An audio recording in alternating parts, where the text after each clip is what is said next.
Ma'am Eleanor! Buksan niyo po ang gate, Ma'am Eleanor! Papasukin niyo po ako! Nakikiusap po ako para awa niyo na gusto kong makita si Angeli! Para awa niyo na, papasukin niyo ako! Lupin, anong ginagawa mo dito? Maika, gusto kong makita si Angeli. Saan siya nakaburol? Saan ko siya makikita? Wala na siya, Lupin. Alam kong wala na siya. Ang gusto kong malaman kung nasan siya. Huli ka na, Lupin. Hindi mo na makikita si Angeli. Dinala na siya ng mami niya kaninang hapon sa Amerika at doon na siya ililibing. At huwag ka nang umasang makikita mo pa ulit ang kaibigan ko. Mabuti na lang talaga, Kadoray, na iligtas kami ni General. Naku, si Lupin nagmumukmuk doon.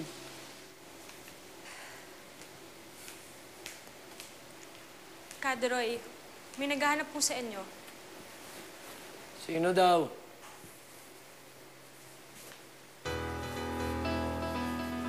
Kadoray! Ikaw? Di totoo yan. Tinatago niyo lang siya sa akin. Nagsasabi ako ng totoo, Lupin. Wala na siya dito. Sigurado ko nasa eroplano na sila ngayon. Hindi ako naniniwala sa'yo. Niloloko niyo lang ako. Pasukin niyo ako! Lupin, anong ginagawa mo? Lupin! Ma'am Eleanor! Lupin! Mukhang kilala mo si Ashley.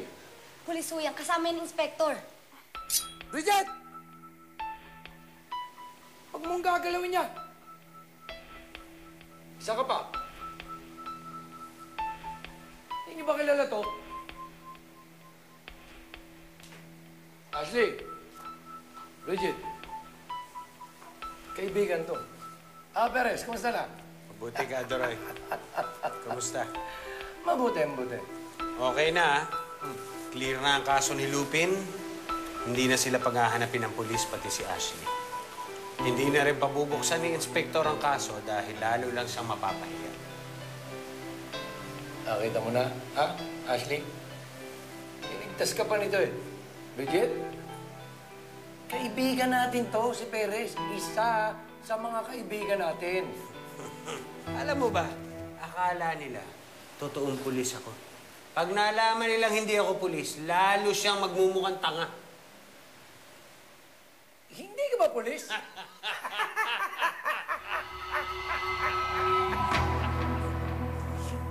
Ma'am Eleanor! Ma'am Eleanor! Sir Lupin, bakit nandito kayo? Nasaan ang amo mo? Gusto kong makausap ang amo mo. Wala na ho sila, sir. Dinala niya na ho sa Amerika, Senyorita Angeli. Sinabi ko naman sa'yo, Lupin eh. Wala na siya dito. Sa Amerika na siya ililibing. Hindi mo na makita pa si Angeli.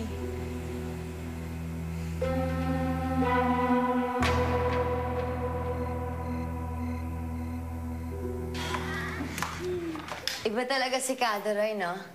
Biruin mo kasabot pala niya yung peking pulis na buntot ng buntot kay Inspector.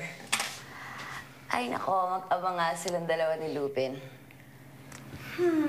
Mautak na siya. Kasi sa ginawa niya, mukhang mapagbabago niya na naisip si Lupin. Anong mapagbabago? Ashley, sa tingin mo ba, aalis pa rin si Lupin sa grupo pagkatapos ng ginawang tulong ng Etayna? Hindi na. At saka, alam mo, ayoko namang umalis si Lupin, no? At saka, patay na si Angeli. Kaya hindi na kailangan magbago. Kaya tuloy na yung ligaya natin. Ano ka ba, Ashley? Kawawa naman si Lupin, no? Namatay na nga siya tapos masaya ka pa dyan.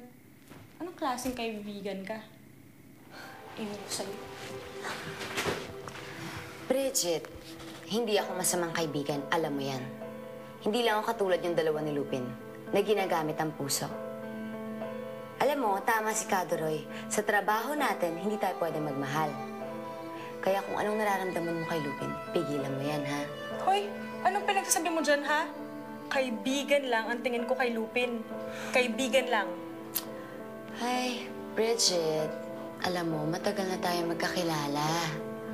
Kaya kahit di mo sabihin sa akin, alam ko na may pagtingin ka sa kanya, ha?